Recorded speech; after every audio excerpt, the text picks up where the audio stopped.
행복이라고 하는 것이 뭘까? 나는 행복한가? 근데 행복이라고 하는 것이 무엇인가?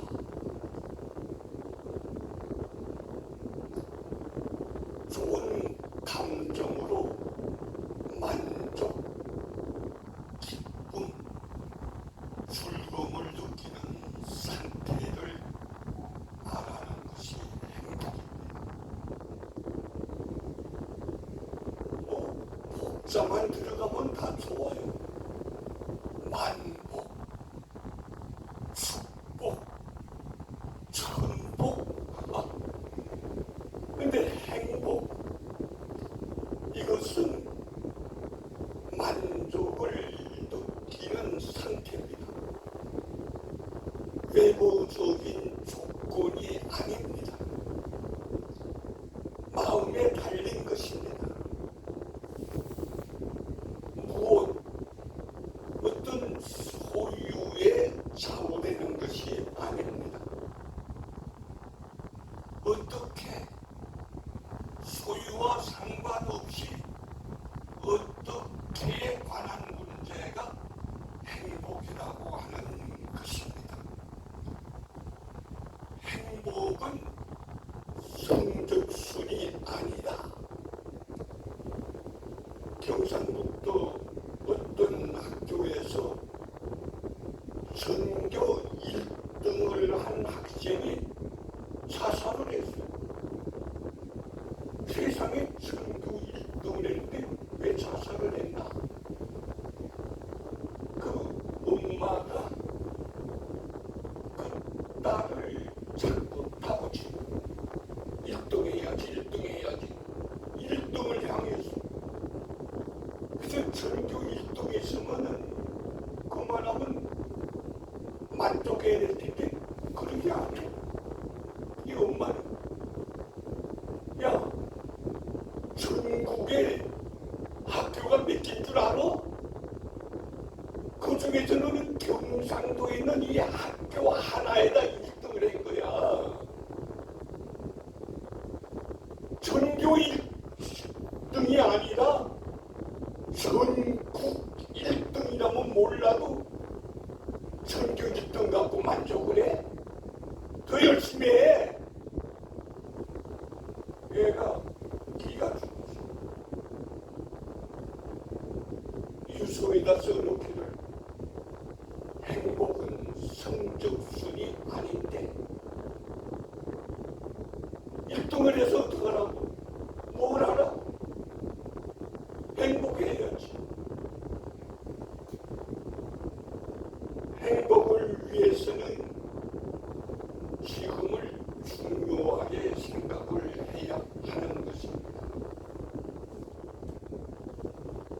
나의 모습은 내가 만드는데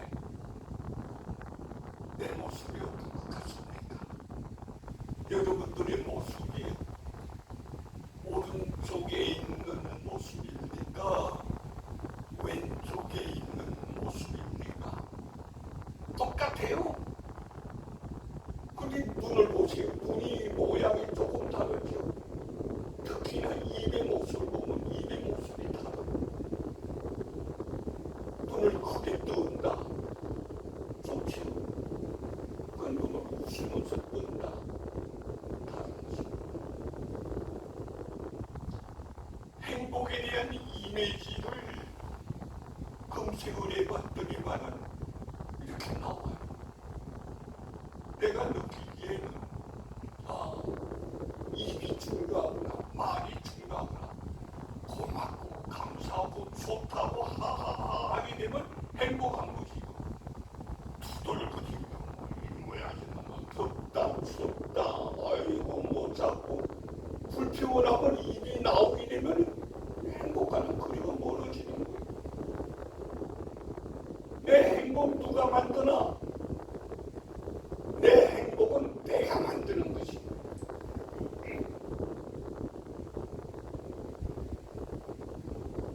성도의 행복은 믿지 않는 사람들이 행복하고는 질적으로 다르죠.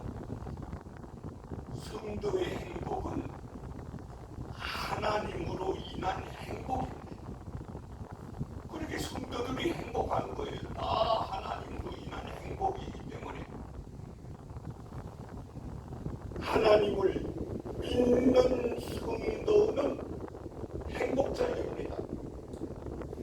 하나님을 믿는다고 십자가 바지를 차고 다니고 십자가 목걸이를 하고 그래서 행복해지는 거 아니에요. 십자가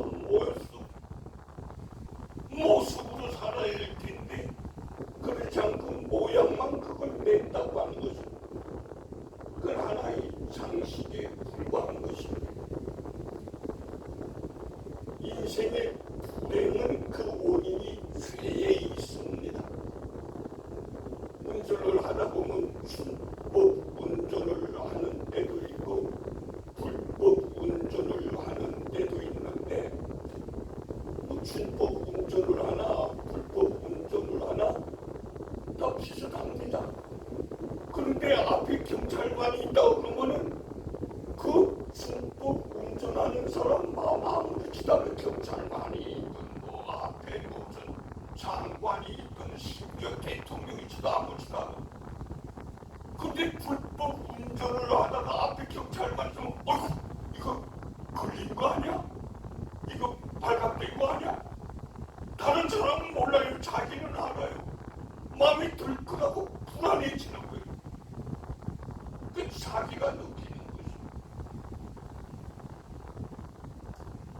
거죠. 성도는 죄 문제를 해결받았습니다.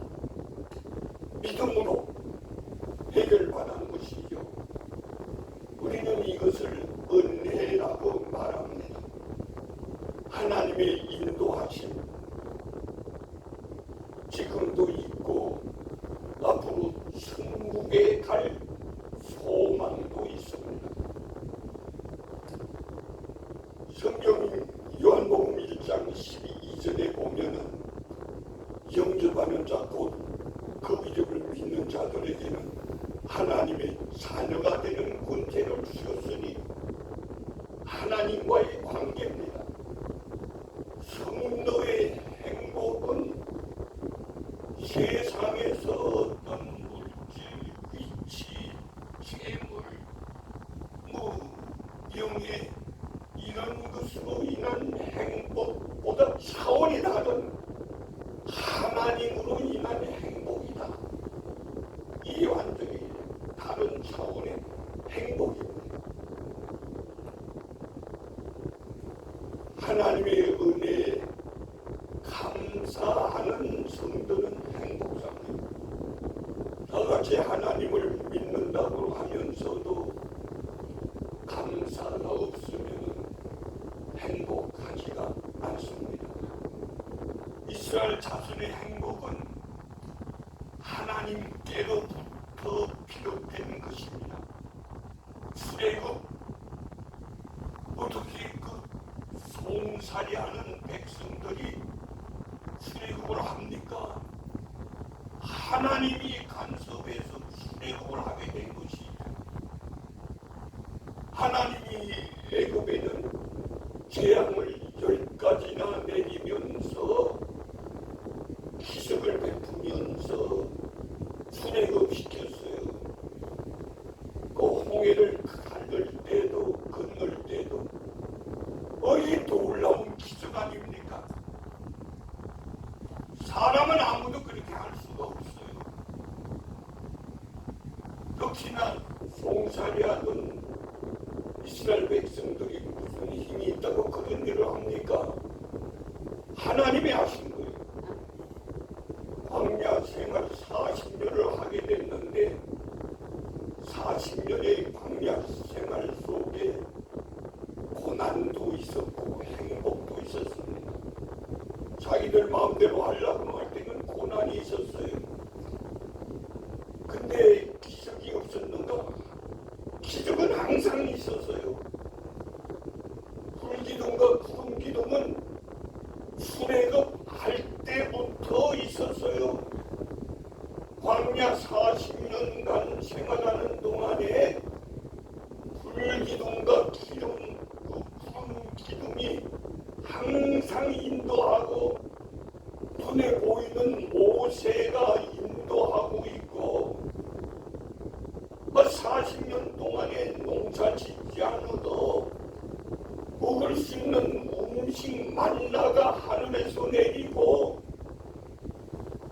새로운 신발과 새로운 옷을 갈아입지 않아도 돼. 어떻게 40년씩이나 입을 수 있는, 신을 수 있는 옷과 신발이 있게 되냐. 이 놀라운 일이지. 그게 다 기적이에요. 하나님이 도와주셔서 그렇게 된 거예요. 그럼에도 불구하고 믿음이 있는 사람은 감사해서도 믿음이 없는 사람은 그럼에도 불구하고 불평이요. 이는 기적을 보면은 믿고 기적을 보면은 뭐 불평이 없고 감사가 있을 걸로 생각하는데 절대로 안 그렇습니다. 지금 감사할 수 있는 사람, 지금 믿음이 있는 사람, 이 사람이 기적이 있든 없든 항상 행복한 생활을 살 수가 있는 거죠. 가나안 땅을 점령하는 것도 여리고 성이라고 하는 성을 무너뜨리는 거, 그거 어떻게 무너뜨려요? 그런 이스라엘 백성들이 한 게 아니라 하나님이 하신 거예요. 그러니 이스라엘 백성들은 출애굽에서 가나안 땅 정복하는 것 전부가 다 하나님께서 은혜를 베푸신 것입니다. 우리들은 예수 그리스도 안에서 하나님과 화목하여 하나님의 자녀 성도들이 된 것입니다. 이게 은혜입니다. 내가 예수 잘 믿어서, 내가 사람 잘 만나서, 내가 열심히 내서 쟁취한 게 아니라 하나님이 은혜를 준 거 나는 받은 것뿐이에요. 그게 바로 내가 한 일 중에 하나입니다. 난 받았다. 주시는 거 그저 감사합니다. 그 받았다.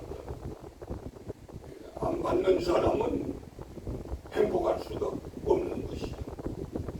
행복은 은혜이지 내가 생취하는 것이 아니라는 사실입니다. 성도들의 행복은 남아프리카에서 사용하는 우분투라는 상대적인 행복이 아닙니다. 우분투, 이 우분투가 뭔가? 내가 있으니 내가 있고, 내가 있으니 내가 행복하다. 공동체의 행복에 대한 이야기가 그 우분투라고 하는 얘기인 것 같습니다. 아프리카에서 어떤 사람이 아이들한테 얘기하기를, 야, 한 20명의 아이들이 있으면 저 앞에 나가서 과자라든가 과일이라든가 이런 것들 앞에 놓고 여기서 1등하는 사람 저 과자와 과일을 먹을 수 있다. 그러니 똑바로 줄 서하고 똑바로 한 20여 명이 줄을 서 준비 시작 했더만 막 앞으로 달려가더만 과자 앞에 있는 앞에까지 와서는 아이들이 딱 섭니다.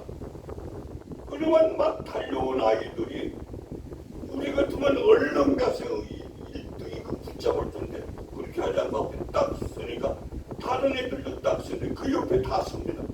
한 20명이 쭉 서갖고 나서 손을 붙들고 그러고 나서 자기들이 노래를 불러서 앞으로 가서 그 과자 앞에 가서 우리 다 1등했어요. 그러니 이 과자, 이 과일 우리들이 다 같이 먹을 거예요. 야, 그게 뭐냐? 1등하는 사람에게 준다고 그랬는데 우리 다 1등에 같이 공동체에 대한 얘기입니다. 우분투, 아프리카에서는 경쟁에서 나만 이기는 게 아니고 왜 그렇게 했냐니까 아이들이 다 같이 하는 말이 우분투.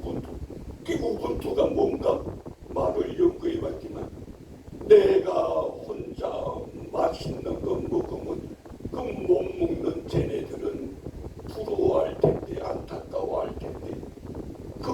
공동체에서는 허용되지 않는다는 것이 우분투 같이 이건 상대적인 행복입니다. 그러나 하나님으로 인한 절대적인 행복을 받은 자들 바로 우리들입니다. 성도들은 하나님에게 범사에 감사하며 하나님을 높이는 행복자로 살아가게 된 자들입니다. 행복하게 된 산 사람들에 대한 것을 생각해 보면은 믿음으로 감사함으로 산 사람들인데 다윗 어려움이 많았습니다. 집안에서도 인정받지 못하는 사람이었어요. 가족 잔치 갈 때 너는 가서 양이나 지키고 있어. 식구 취급도 안 했어요. 전쟁할 때 형들은 그저 국가의 공을 세우기 위해서 군인으로 찾으려죠. 너는 아직 조그만 게 어디 가냐. 애들 심정이 나는 그런 사람이었어요. 그러다가 어째 골리앗을 물리치고 장군이 되고 그래서 사울 왕이 사위가 됐는데 세상에 다른 사람도 아니고 왕이 다윗을 죽이려고 그러는 그 어떻게 살아남겠어요? 그래 도망가서 생활하는데 억울함을 당한 사람들이 하나 둘 모여들어서 그 사람들과 함께 생활하는 사람이 누구냐? 그 바로 다윗이었어요. 가정에서도 인정받지 못하고 국가에서도 왕으로부터 죽임을 당하여야 된다 그러는 그러한 입장이 얼마나 힘든 일이 많았겠습니까마는 그럼에도 불구하고 그는 여호와는 나의 목자시니 내게 부족함이 없으리로다. 시편 23편을 노래하면서 생활했던 것을 우리는 알고 있습니다. 바울은 어떻습니까? 예수 믿기 전에는 잘 나가던 사람인데 예수 믿고 난 다음에 선교사의 일을 하는데 얼마나 힘들었어요. 선교사로 가려면 환영 바울 선교사님 그런 프랭카드를 붙이는 것이 아니라 그런 것들이 걸리는 것이 아니라 저 사람은 왜 왔지? 우리 동네에 왜 왔대? 어디서 그 못된 사람 왔네. 이거 큰일 났네. 다 연락해 조심하라고. 이런 형편이 바로 바울의 선교지였어요.